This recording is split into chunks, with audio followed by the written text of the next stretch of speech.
రోజు రోజుకి గోల్డ్ రేట్లు పెరుగుతున్నాయి. తాకట్లో ఉన్న బంగారానికి వడ్డీలు పెరుగుతున్నాయని టెన్షన్ పడుతున్నారా? కొమ్మూరి గోల్డ్ వచ్చాక ఆ టెన్షనే పోయింది. కొమ్మూరి గోల్డ్. దానికి ప్రధాన కారణం ఆయనకి అవసరమైన 118 మెజార్టీ రాకపోవడం. దాంతో గవర్నర్ అతన్ని దాదాపు 2 సార్లు వెనక్కి తిప్పించాడు. 3వసారి కూడా చాలా డ్రామా నడిచిన తర్వాత ఓకే అయింది.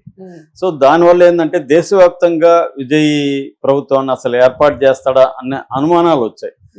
మరోవైపు డిఎంకే ఏఐడిఎంకే రెండు కలిసి గవర్నమెంట్ ఫామ్ చేస్తారని కూడా వార్తలు వచ్చాయి.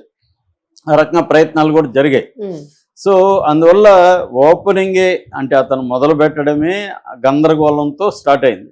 మొత్తానికి డిఎంకేనే ఇది మన గవర్నమెంట్ ఫామ్ చేయడం కరెక్ట్ కాదు, అది ప్రాబ్లమేటిక్ అవుతుందని చెప్పి డిఎంకే ఏమనుకున్నారు, స్టాలిన్ ఏమనుకున్నాడంటే మనం కానీ విజయ్ ప్రభుత్వాన్ని ఏర్పాటు చేయడానికి సహాయం చేయకపోతే విజయ్ ప్రభుత్వం కూలిపోతుంది, రాష్ట్రపతి పాలన వస్తుంది, మళ్ళీ ఎన్నికలకు వెళ్ళాలి, ఎన్నికలకు వెళ్తే విజయ్కి సింపతి పెరిగి ఇంకా బ్రహ్మాండమైన మెజార్టీ వస్తుంది, దీనివల్ల డిఎంకేకి లాస్ వస్తుంది, కాబట్టి విజయ్ ప్రభుత్వానికి మనమే నిలబెట్టాలి అని స్టాలిన్ ఏమనుకున్నాడంటే డిఎంకేతో ఉన్న మిత్రపక్షాలు సిపిఐ, సిపిఎం, విసికే విడుదలై చిరుతైగల్ కక్షి, ఐయుఎంఎల్ ఇండియన్ యూనియన్ ముస్లిం లీగ్, ఈ 4 పార్టీలు కలిపి 8 సీట్లు ఉన్నాయి. అంటే ఒక్కొక్క పార్టీకి 2 వేసుకుంటే 8 సీట్లు ఉన్నాయి. సో మీరు 8 మంది వెళ్తే విజయ్కి సరిపోతుంది అన్న పద్ధతిలో వీళ్ళు వెళ్ళారు. ఎందుకంటే కాంగ్రెస్ ఆల్రెడీ 5 ఉన్నాయి. సో ఆయనకి సరిపోయే 118 మెజార్టీ వస్తుంది. మొత్తం 120 మెజార్టీ వచ్చింది. గవర్నర్ దగ్గరికి వెళ్ళి మొత్తం చూపించారు, అన్కండిషనల్ సపోర్ట్ ఉందని లెటర్లు ఇచ్చారు. దాంతో గవర్నమెంట్ ఫామ్ అయింది. లక్కీగా దాని ఏమంటారు అసెంబ్లీలో బల ప్రదర్శన సమయానికి ఏఐడిఎంకే నుంచి ఒక 25 మంది మెంబర్స్ వచ్చారు. ఈ లోపల అమ్మ మక్కల్ మున్నేట్ర కజగా అని ఇంకొక పార్టీ ఉంది, అందులో కామరాజ్ అని ఒకరు గెలిచారు, వాళ్ళు కూడా వచ్చారు. సో ఓవరాల్గా ఏంటంటే ఇప్పుడు విజయ్ బలం చూస్తే మామూలుగా విజయ్ తిరుచి ఈస్ట్లో ఆయన గెలిచారు, రెండు గెలిచారు కాబట్టి పెరంబూర్ అండ్ అక్కడ తిరుచి ఇచ్చి రిజైన్ చేశాడు. సో 107లో ఒకరు ఓటేయకూడదని చెప్పింది హైకోర్టు. ఎందుకంటే అది ఒక్క ఓటుతో గెలిచారు. ఆ ఒక్క ఓటు గెలిచిన దానివల్ల అది కోర్టులో ఉంది. సో కాబట్టి అతను ఓటేయకూడదు అన్నారు. Speaker vote. సో మొత్తంగా 105కి పడిపోయింది విజయ్ బలం. 105 ఉన్నాయి.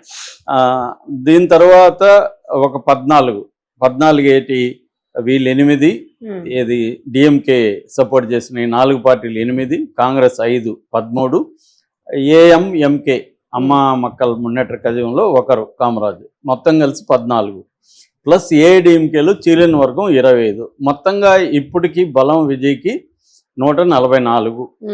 అయితే ఇందులో 5 మంది రాజీనామా చేశారు ఏఐడిఎంకే వాళ్ళు.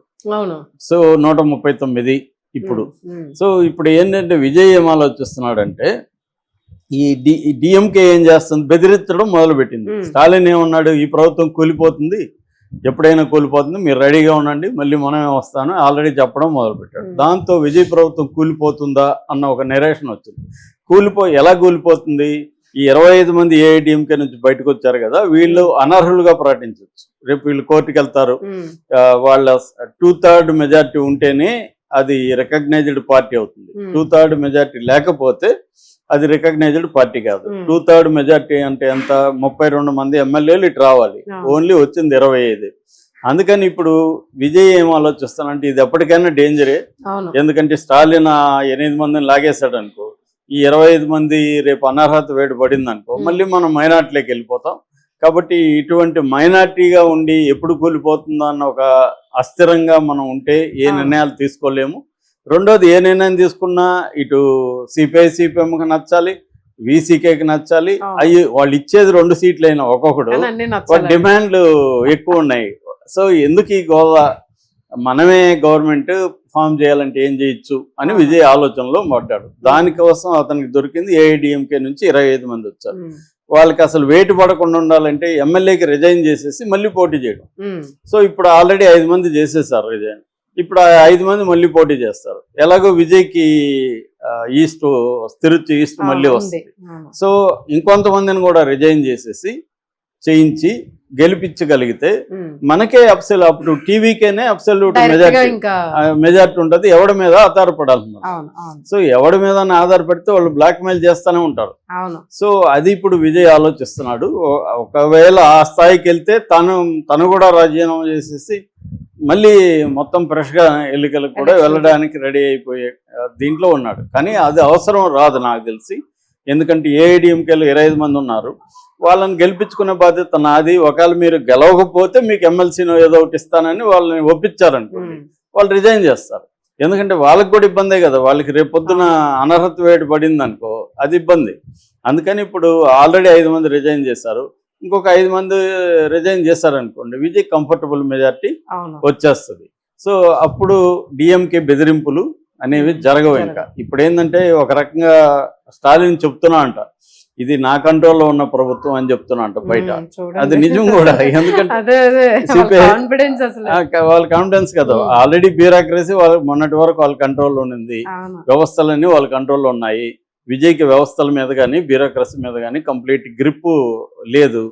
సో అలాంటిది వెనక నుంచి స్టాలిన్ నడిపించడం మొదలు పెడితే విజయ్ సొంత నిర్ణయాలు తీసుకోలేడు. ఇప్పుడు ఆల్రెడీ విజయ్ ఎల్టీటీకి మద్దతుగా ఒక ట్వీట్ చేశాడు, దాని మీద తీవ్ర వ్యతిరేకత వచ్చింది, ఈవెన్ కాంగ్రెస్ కూడా వ్యతిరేకించింది. అంటే ఇప్పుడు విజయ్ గెలవడానికి కారణం ఏంటి? ఉన్న పార్టీలకి భిన్నమైన పరిపాలన అందిస్తాడు, భిన్నమైన ఐడియాలజీ ఉంటది అని కదా విజయ్ని గెలిపించింది. మళ్ళీ ఆ పార్టీలకు అనుగుణంగానే బతకాలంటే విజయ్ ఇంకా తన ముద్రను ఎలా చూపిస్తాడు? అందుకని విజయ్ ఏం ఆలోచిస్తున్నా అంటే, మనం ఎవరి మీద డిపెండ్ కాకుండా మన గవర్నమెంట్ ని మనం ఎలా చేసుకోవాలన్న యాంగిల్లో విజయ్ వెళ్తున్నాడు. సో అట్లాగే సెంట్రల్ గవర్నమెంట్ మీద కూడా కన్ఫ్రంటేషన్ యాటిట్యూడ్ విజయ్ తీసుకోవట్లేదు. కాంగ్రెస్ తో ఉన్నప్పటికి కూడా ఒక స్టాలిన్ అయితే రోజు మోడీ మీద ఏదో ఒకటి కన్ఫ్రంటేషన్లు, అతనైతే స్టాలిన్ కొడుకు ఉదయనిధి అవసరం ఉన్నా లేకపోయినా సనాతన ధర్మాన్ని తిట్టడం, ఈ గోల్ ఎక్కువైపోయింది. అది కాకుండా విజయం ఆలోచిస్తున్నా అంటే అభివృద్ధి. ఎందుకంటే దేశంలోనే అత్యంత ఎక్కువ అప్పులు ఉన్న రాష్ట్రం తమిళనాడు, దాదాపు 10 లక్షల కోట్లు అప్పు ఉంది. సో ఈయన ఇచ్చింది సంవత్సరానికి 1,00,000 కోట్లు పెట్టాలి ఈయన ఇచ్చిన హామీలకి. సో ముందు ఆర్థికంగా ఒక గాడిని పడేయాలి అంటే కేంద్రంతో సఖ్యత ఉండాలి. కేంద్రంతో సఖ్యత లేకపోతే కేంద్రం ఫండ్స్ ఆపేస్తుంది, రకరకాల ఇబ్బందులు పెడుతుంది, అప్పులు తీసుకోకూడదు అంటుంది, రూల్స్ అన్నీ వస్తాయి కదా బయటికి. సో అందుకనే ఆయన కేంద్రంతో సఖ్యతగా ఉంటూ రాష్ట్ర ప్రయోజనాల కోసమే మొత్తం ప్లానింగ్ ఉండాలి తప్ప ఐడియాలజికల్గా కొట్లాడడం అనేది, రాజకీయాలప్పుడు కొట్లాడడం వేరు, రోజు కొట్లాడడం వేరు. సో అందుకని విజయ్ ఇవన్నీ చెయ్యాలి, తను అనుకున్నవన్నీ చేయాలంటే ముందు తన స్టేబుల్ గవర్నమెంట్ ఉండాలి. స్టేబుల్ గవర్నమెంట్ ఉండాలంటే స్టాలిన్ దయాదాక్షిణాల మీద డిపెండ్ అవ్వకూడదు. అట్లాగే ఏఐడిఎంకేలో ఎప్పుడు వాళ్ళ మీద వేటు పడుతుందో తెలియని వాళ్ళ మద్దతుతో కూడా ఉండకూడదు.